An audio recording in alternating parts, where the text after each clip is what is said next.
Angela Hughes. He's Rob Hunter. I'm Bruce St. James. These are the stories everyone's talking about. We get together and call it The Playlist. Track 1. Well, assistant coach Mike McCurry won't be on the sidelines this Saturday during Penn State's game after all. He's received death threats, and the university has decided it's best for his safety if he's not there. Meanwhile, both Pennsylvania senators nominated former coach Joe Paterno for the Presidential Medal of Freedom Award. They have now withdrawn their support for that award. Listen, McCurry should resign on his own.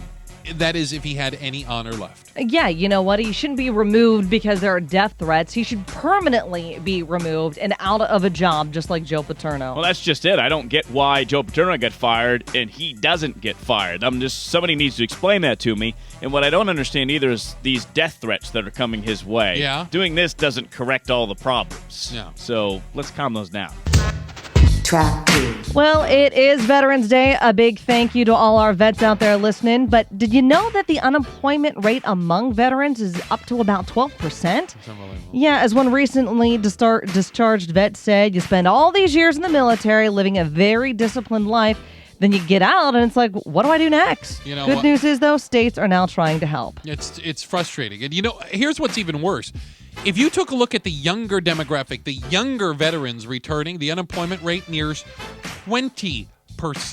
I mean, there are many factors at work, but the military has to do something about this. And I think that's one of our biggest failures, Bruce, in this country, is that we send these kids off to war, we bring them back, and when there's no real transition period for them or programs to help, thankfully there's a few starting to pop up. Yeah, well, we also have the Veterans Day Parade happening in Phoenix that kicks off at 11 o'clock. If you can't make it down there and show your support for the vets there, at least thank a vet today on this Veterans Day. Track 3. Victims and family members in Fort Hood have filed a lawsuit accusing the Army, FBI, and Justice Department of willful negligence. The claim says all of those departments had advanced warning that Major Nadal Hassan posed a grave danger to the lives of soldiers and civilians.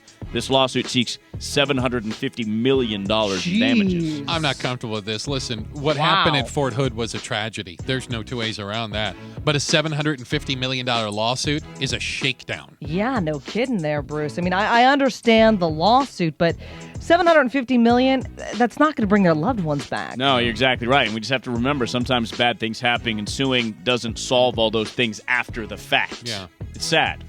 Track 4. Well, we're hearing from Gabrielle Giffords for the first time since she was shot back in January. A clip of her talking to Diane Sawyer aired on Good Morning America today. It's part of a special that will look at her recovery. That is planned to air Monday night. And when you listen to it, her speech reminds me of my own father when he recovered from a stroke. And as I understand, she has a very similar prognosis and road ahead of her. Yeah, well, the interview is going to air Monday night, guys. Her new book is going to be released on Tuesday, and we've learned out of that book that she was on fertility treatments when she was shot in January. I didn't know that. This funny thing is, it seems so long ago to me, and I'm not trying to make this about me, so I'm just trying to put myself in Congresswoman Giffords' shoes. If these 10 months are long for me, I can only imagine what she's had to go through. Track 5. Well, the Occupy Wall Street protesters haven't been making as much news since the whole Penn State scandal broke, and this isn't the type of news they want to generate either. At Occupy Atlanta, there are worries about a tuberculosis outbreak. Tuberculosis? Yeah, at least 2 people have tested positive to that drug-resistant strain of the disease. Well, let's add into that, there was a suicide, unfortunately, amongst a military veteran at Boston at the Occupy site, and the shooting outside the Occupy camp in Oakland. I mean, being an occupier is more dangerous than being in Kabul. Ouch. Wow. Well, the thing that sticks out to me is they're kind of acting like homeless people. They're going in parks, living, and nobody in America likes homeless people. No, That's just that the is fact. a given. Yeah, nothing kills a good protest like an infectious disease.